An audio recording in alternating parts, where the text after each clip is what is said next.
Thank you so much for your time. Sure, thanks for having me. It's a pleasure to be talking to you. Thank you. And this is Jana, my voice, Jana Ragazzi. And this is for Jana on camera. And did you watching Venom this time around? Is everything that we're expecting for? Here's the great thing about going and seeing any movie that has characters or any of your ideas up on the big screen. It's sort of like when you have like these children and they grow up, and then you get to go to their graduation parties and you get to celebrate with them, right? My job isn't to go to anything and hope that it does exactly what I want. It's just to enjoy the movie has the creation of all the people that were involved in it, right? So when I went to the Venom movie, I was going, oh my God, selfishly, I wanted one thing, make them big. That was all I wanted, right? I was very simple, make them big. Because when I created them 30 years ago, when I was drawing Spider-Man, he was really skinny, and I drew Venom really big, so it'd be a villain that would be hard to beat, right? Where if you just take a normal man and a normal man, Spider-Man and another human, and you fight, it's too normal. So I wanted him to be a big giant monster. Amazing Spider-Man 3 comes out. I don't know if you saw it.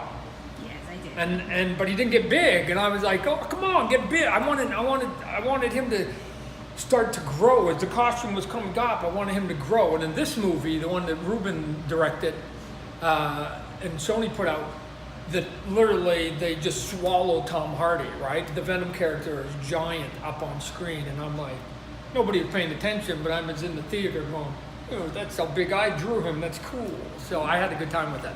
I did pay attention to that, and I also pay attention to how they differentiate between the Venom and the other symbiotic, because the one is more shinier, and the other one is more like mate. It's different. Did you like the way that they differentiate the both? Yeah, I think, again, everything is an artistic decision, right? And so to me, I looked at it as that Venom was being born in this movie.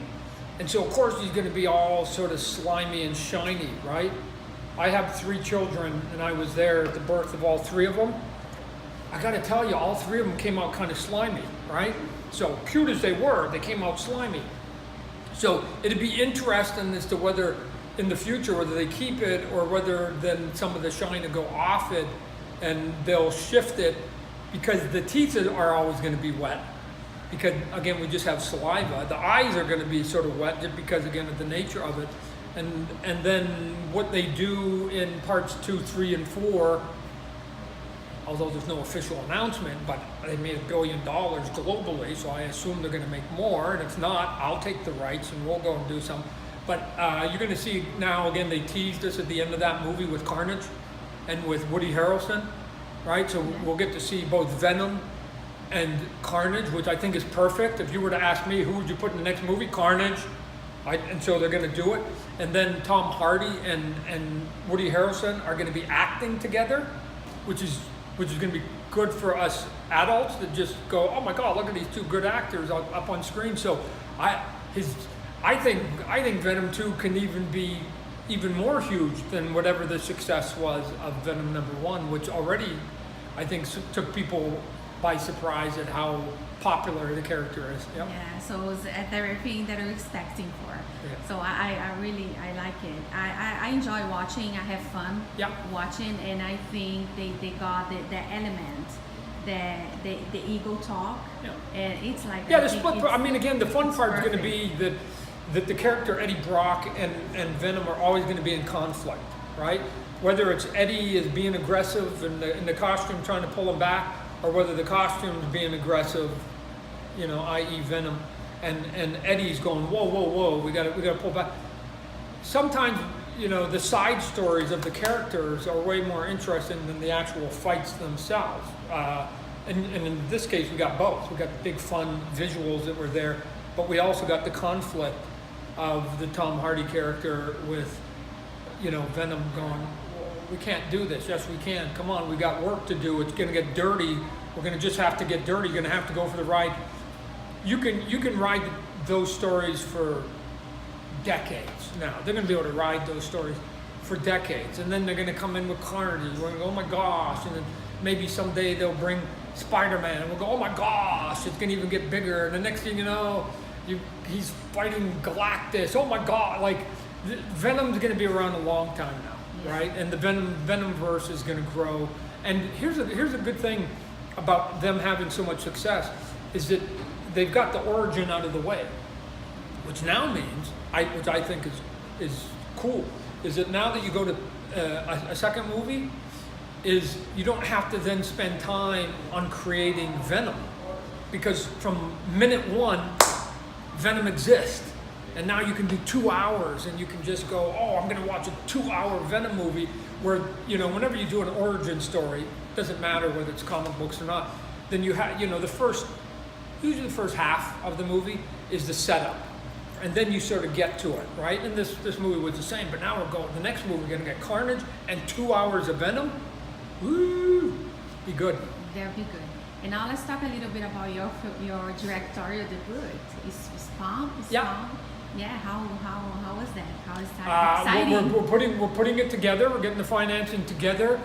Will I be a good director? I don't know. We'll have to direct it, and then we'll let everybody see. Here's what I'm going to do, though. I'm going to make sure that I just surround myself with brilliant, skilled people that have been in Hollywood for a long time. Right? We already have Jason Blum, big time producer, who did things like Split and Get Out and Glass and Halloween. And as well as things like Insidious and big paranormal franchises. I'm going to have an Academy Award-winning actor. You got Jamie Foxx, cool. Got an Academy Award-winning or nominated actor, Jeremy Renner. Got a multi-award-winning costume and director, Greg Nicotero, that helped me create the costume and the look. We got to it pretty quick, and then I'm going to go and get award-winning directors of photography, cinematographers, and editors, and all of these people, right? And I'll be the weakest element, but as long as I've got this great team around me, they're going to make me look good. And how do I know that? Because I just saw a movie called Stars Born, and Bradley Cooper made a directorial debut, and he just surrounded himself with smart people, and that movie looked smart because of the people he surrounded him. And Bradley obviously was making good decisions. If I have enough, I think I got a little bit of creative input, I give it to the smart people, and they're going to hopefully make this movie look great. Yeah, I hope so too. And coming back to Venom. Yeah. Yes. Do you like when I saw the movie? I also liked the way that Michelle Williams was portrayed as Venom. You got a short moment of sort of the female Venom, right? Yeah. Which to me is always exciting, not because you're going to have male Venom and female Venom and they're going to get married. None of that. It's always intriguing when you actually see the female version of it. So I remember when I was a kid and I saw Supergirl for the first time, and she appeared in like one of the TV shows when I was a kid. Oh my gosh, there's Supergirl with Superman. And when I saw Batgirl standing next to Adam West, right? This is how old I am. Seeing Barbara Gordon standing next to Adam West Batman, I'm going, oh my God. It doesn't mean they have to get married and have to get, it just, you get to see the one version compared to the other version. So now you go, oh, is the female version cooler, nastier? Is she tougher? I don't know. It leads to more stories. So I think a lot of people actually like that scene. Yeah, I really enjoy when I spoke to her. I told her, did you feel that the symbiosis? Yeah. And then she was like, yeah, I did. Yeah. It was super fun. Yeah. No, it's fun. From an actor point of view too, it's fun to basically, be able to take these characters and even in that brief moment, just give something to the screen and hope people go, I want to see more of that, right? Because we're just a tease. I want to see more of that, and she brought that. Yeah, and now you have like the Venom going out on DVD and digital. Yeah. And I hope you can have more stuff like extras on the DVD. So I think it's important in the DVD BLU-RAY digital download that's coming out on the 18th of December. There's an extra hour of bonus material in the back. You know, you get more than just a movie. And what it does is that it sort of gives you an overview of the history of this character. You know, with people talking about him through the 30 years. And obviously everybody who watched the movie, especially globally, they don't collect comic books, and they didn't watch everything, and didn't collect the Spider-Man book. So this hour of bonus material will basically give you the history of 30 years in 1 hour, and then you'll become a Venom expert. Yeah. That's just like you. Yeah, that's right. You'll be the same as me if you watch that extra hour. Exactly. Yeah. Thank you, Todd. Thanks for your time. It's a pleasure to be talking to you. All right. Thanks for giving me the time. Hope everybody enjoys themselves.